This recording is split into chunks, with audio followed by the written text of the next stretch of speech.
YouTube, and welcome to a new video. This is a reading wrap up for the week. Second week of July. I've read 3 books. Jessie Ball, A Cure for Suicide, Rave by Rainald Goetz, and Tim O'Brien, Going After Cacciato, which was a buddy read with Brian at Bookish, our first buddy read, I believe. So I'm going to start with Jessie Ball. Now this was an interesting reading experience.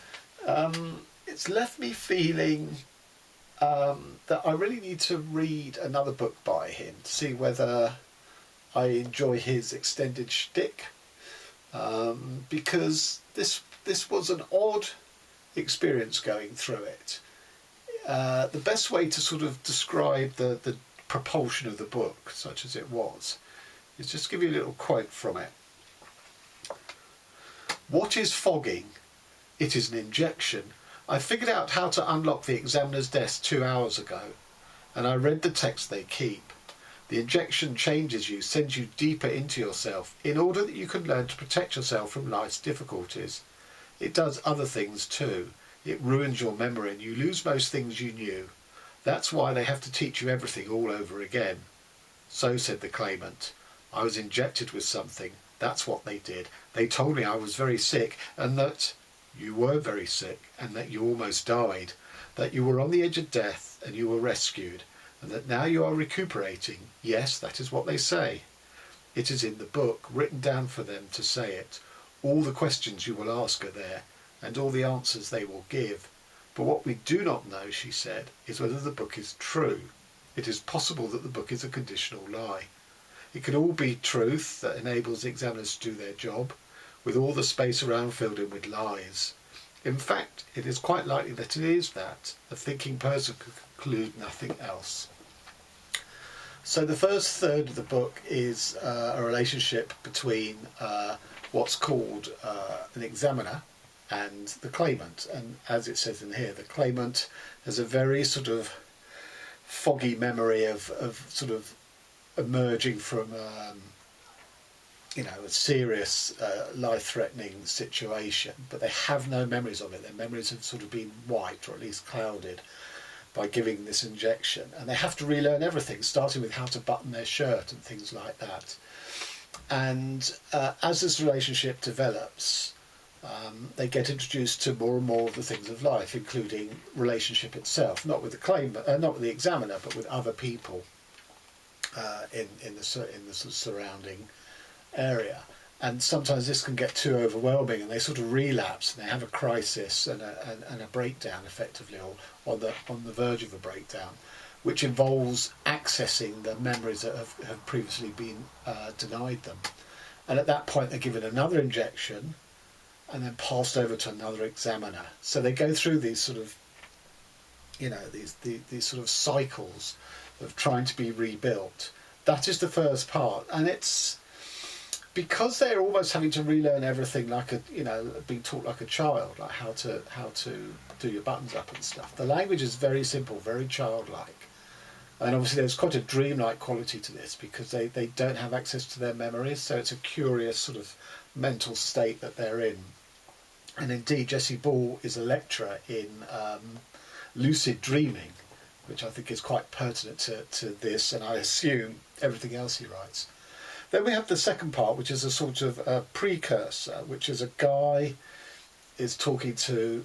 They're not strictly claimants and examiners.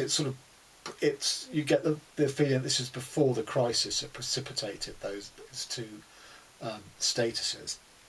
And this guy gives the story of basically how he fell in love with a woman, and how that sort of ended up tragically. And then you sort of realise by the end of that this is why it's called A Cure for Suicide, because they are the dreadful sickness, the life-threatening sickness that was referred to, is that they are suicidal, so they are being saved from themselves.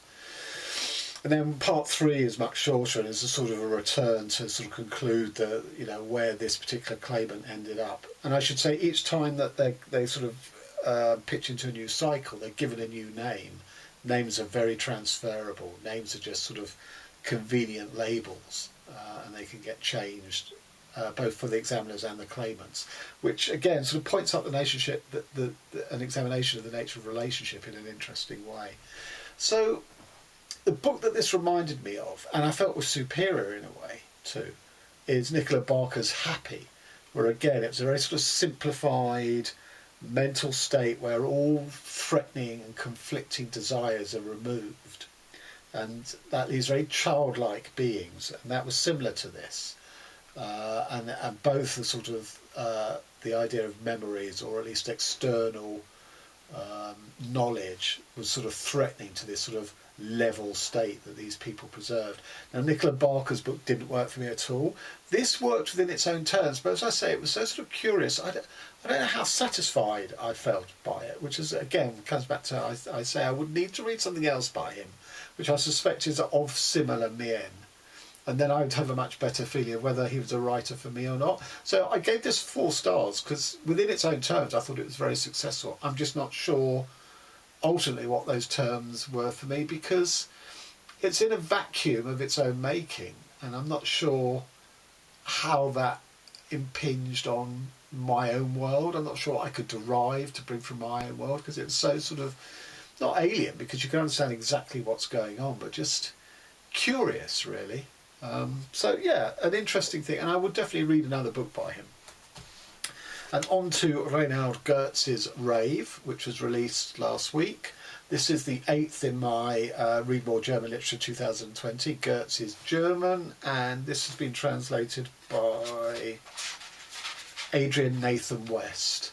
Now, I'd read Goetz's book Insane, which is set in the world of mental health and sort of asylums. And in a way, it has his technique is very similar between this and that, in that this is the world of rave culture in the late 80s, early 90s in Germany. And he offers it from many perspectives, in, you know, every possible viewpoint, from the man on the door, the bouncer, to the DJs, to the punters, to the club owners, to the drug dealers, and obviously to the people dancing in their hedonism away. And he did very similar in Insane. And the strength of this book is in its, I don't want to say structure, but in its style, in that it reproduces the rhythm of being in a techno club, of doing drugs and all those sorts of things. But the actual content of what's on the page is almost irrelevant. It's more just how. So I'm going to give a couple of examples of that, of what I mean. So this is on the effect on the dance floor. This is about a bass drop. No bass. The bass is gone. The cessation of the titanic bass. A shoving, a waiting, a holding of breath. Is this some kind of birth canal? And when the bass dropped back into the beat, a thousand-throated scream rose up. The people shouted, "Killer!" The bass is back. And they danced and jumped like savages, and a massive monstrous voice said, "Enter the arena." Enter the arena. Yeah, cool, definitely, thanks. Thanks a million. I'm in. Me too, me too. So I think that sort of, the fragmented language and the fragmented sections. So if I give you an example of what that looks like. So that's what, you know, the section I read comes from that. It's very fragmented, because it's like the conversations are sort of sawn off there by the, you know, the sheer volume of the noise, and the beat sort of punctuates and determines the conversations, almost like a sort of a strobe effect on language. And I think that's very effective. This is on the sort of rhythm and pulse that drugs provide. Shoot meets Tierman and they walk into the bathroom together, walk in a stall together and do cocaine. They stand there a moment, then dump out some more. They go to the bar by the DJ booth. They greet various people. Shoot finds out the falconer was asking about him. Tierman gets an attack of the jabbers. Now he's blabbing on to Shoot. Shoot feels very close to Tierman, feels bothered by him, doesn't care. He's ashamed. He sees the white scurf in the corner of Tierman's mouth. The observation suddenly takes on monstrous dimensions. Dreadful. Shoot wipes the corner of his mouth clean. Once more, Tierman is logorrheic. Shoot makes a brief comment, walks away. He asks different people about Ken. He goes to the bar in the side room and orders whiskey this time. He hears the words "on ice." He laughs. He looks at the time. The individual bits of the plot strike him as excessively hacked up too. excessively hacked up, too isolated, and their significance thereby traumatised in an almost absurdly logical way. He drinks down his whiskey. A shudder reflex shudders Shoot. A laughing reflex follows. Shoot walks through the bar. They are raging in front of him, the last of the faithful, to themselves, every man for himself. Just lovely. He goes back to the bathroom, waits, because all the stalls are full. Keith comes in. He invites Keith. They go together into a newly opened stall and do more cocaine. Now Shoot is feeling good. He leaves the club, back through the calm, now splendidly lit halls and hallways painted in cool fluorescent colours. He opens a door and takes the steps up. The Giants' Hall he's now crossing, totally still. All the people totally clear, totally precise, completely mad. Madness, truth, the entire choreography. He enjoys his derangement. So again, I think that pulses, and the rhythm that's written gives a really good representation of, you know, of the, not that I've taken cocaine, but I can imagine, you know, that sort of your focus keeps switching, and you sort of lose track of things, move on to something else. People passing is very sort of, you sort of interact with them, and then they move away, or you move away, you're on to the next one. It's very sort of, you pass people, it's like ships that pass in the night, even if you know them well or you don't know them well. You engage, and then you break off, and fleetingly you with someone else. It's like a sort of butterfly or a bee going from flower to flower to flower under the effect of the drugs. I think all that is really well done, but the actual content somehow is not engaging, because it's like sort of, stories of drunken debauchery. You had to have been there, to find them interesting, to recollect them, where they're presented here. I wasn't there, I wasn't a clubber, I wasn't a raver. I'm not sure of my intellectual interest is somehow sated by the descriptions in here, as good as they are put down on the page rhythmically. So there are other things to it. It's not completely contentless. It's not just about the various rhythms. So it's very interesting that there's quite a lot of stuff about journalists and academics trying to get to grips with the whole rave thing, and of course it's beyond intellectualization. So he's sort of quite scathing about all these sort of talking heads trying to sort of nail it down on paper. And yet, what has Goetz himself done? He's done a work of fiction out. The cliche is, if you can remember any of the rave culture, then you weren't there, because basically you're off your head. And yet Goetz has remembered it. So it is all about being in the moment. Off your face. The music takes you over, the drugs take you over. You're not really in control of your body, and you shouldn't really be in control of your mind to remember all this stuff, which again makes it hard for a reader sitting there soberly reading to be in the moment. We're like looking through almost like a peep show of these sort of strange beasts. And there's also some stuff about politics, because it was an interesting, particularly in the UK, I don't know about in Germany. In the UK, the rave culture was an interesting thing in that former football hooligans became all loved up under the drug ecstasy and dropped all their violence, ceased all their violence, and got into the club scene and dancing and loved everybody. And therefore there was a sort of potentially political element in rave culture, which Goetz talks about. First of all, it was sort of, sort of pirate raves, organised outside the offices of law and order, and sort of very organic. But also the notion of a mass and a mob. Normally you associate it with sort of things like fascism and stuff, particularly obviously being in Germany. And Goetz goes, well, no, this was a different sort of a mass, in that they were all pulsing to one beat, but not in that sort of scary fascist goose-step way. But they were all loved up. It was a genuine mass of interconnection and love or anything. But it doesn't really represent a political force for change, because of course they're all off their faces. They're all completely unengaged with the real world. They're in the moment. That's all that matters to them. So it was a strange read, really. I didn't find it satisfactory, other than I was impressed by the rhythms of it. Everyone here acts like everything is different from what it is. That is the enigmatic appeal to the dignity of nocturnal ferment and endless celebration. It's irreducibly local and at the same time, yeah, that's right, utopian dimension.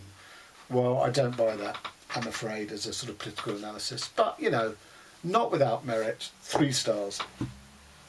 And finally, on to Going After Cacciato, which I think Brian and I are very much in agreement on, that after the 2 masterpieces, The Things They Carried and The Lake in the Woods, which to me are the be-all and end-all of, you know, the apotheosis of Vietnam War writing fiction, this comes in a very poor third. I think it preceded both of those books, and some of O'Brien's flourishes are on show. But the problem is the central conceit. The central conceit is that there's this soldier called Cacciato, who one day is tired of the war, strips off his military stuff and walks off and says, I'm going to walk the 8,000 miles to Paris. I'm done with this war.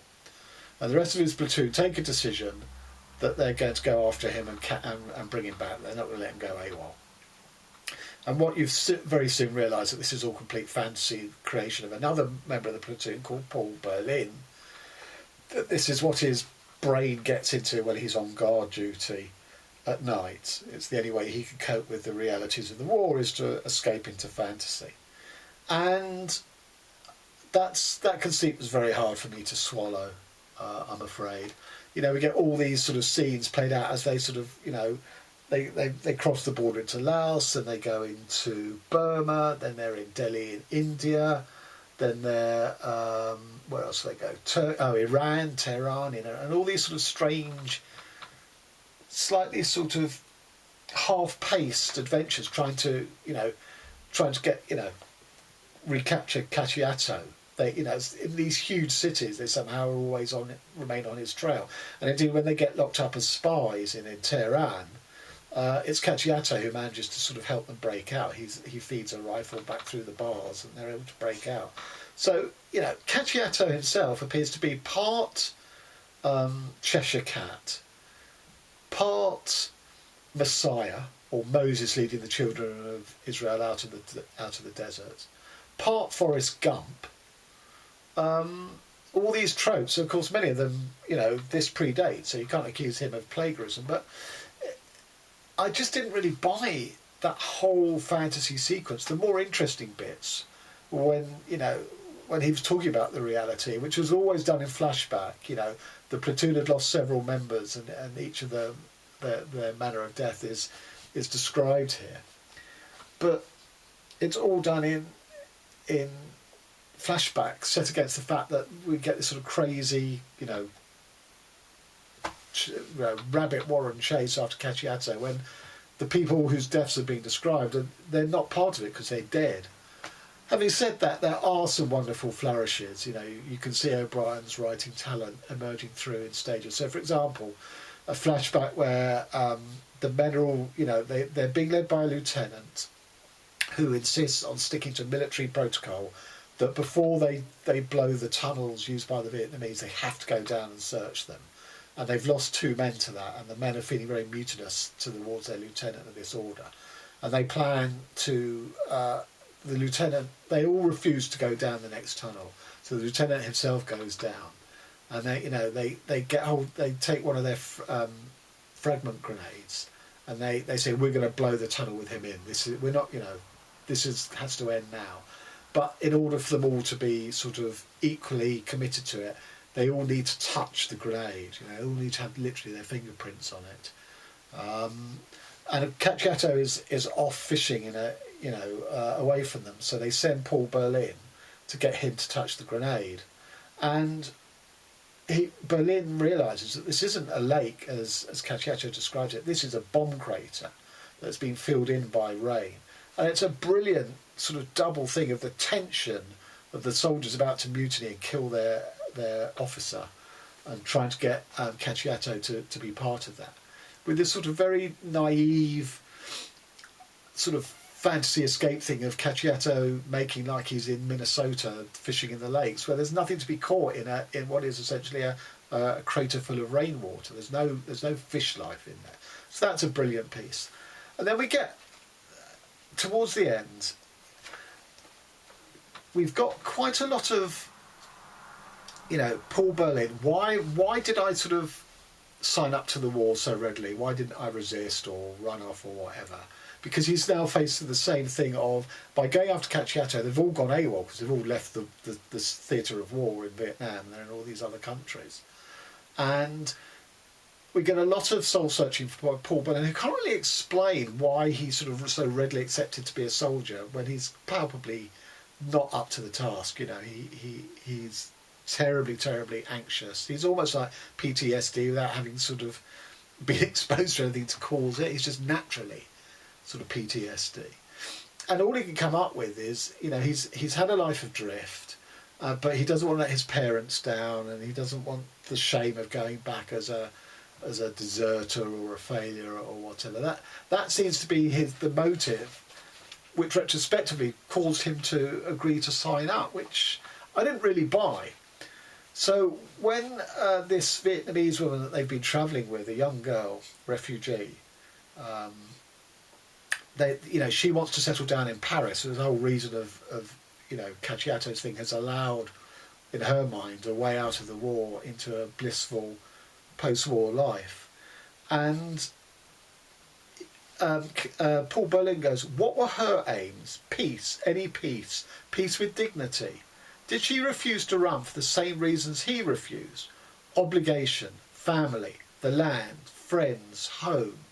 Well, that might work for the refugee, but I didn't buy it for Paul Berlin. And yet within a page, you get this hilarious and wonderfully written scene of Paul Berlin, again, a flashback. Paul Berlin is up for promotion, and he goes before a board of 3 officers to consider his application. And they ask him what the purpose of the war is, and he's a bit flummoxed. And they go, the purpose of the war is to win it. Doesn't matter what the reasons for engaging in the war or how you conduct the war or anything. The only thing for the military is just to make sure that they win it. And then they go, as a sort of a strategic, as a trick question, making it sound like it's a strategic or a propaganda thing, they go, what would be the effect if we killed Ho Chi Minh, the leader of the North Vietnamese? And Berlin snaps back, it'll be one less Vietnamese, sir, i.e. symbolically it doesn't represent anything, because this war doesn't mean anything. Cutting off the head of the cobra doesn't defang the snake in this sort of, you know, crazy war. So there are some great bits in, but the central conceit of the novel that's supposed to drive you through it, just following this fantasy sort of escape, just didn't work for me or Brian. So I'm afraid I gave this, again, 3 stars. A very middling 3 stars. So there you have it. That was my reading week. We had 4 stars, A Case of Suicide, and definitely an author I would need to read again just to see, sort of weigh up how I feel about his writing. Rave by Rainald Goetz, which was 3 stars, and Going After Cacciato by Tim O'Brien, 3 stars. So till next time, thanks very much.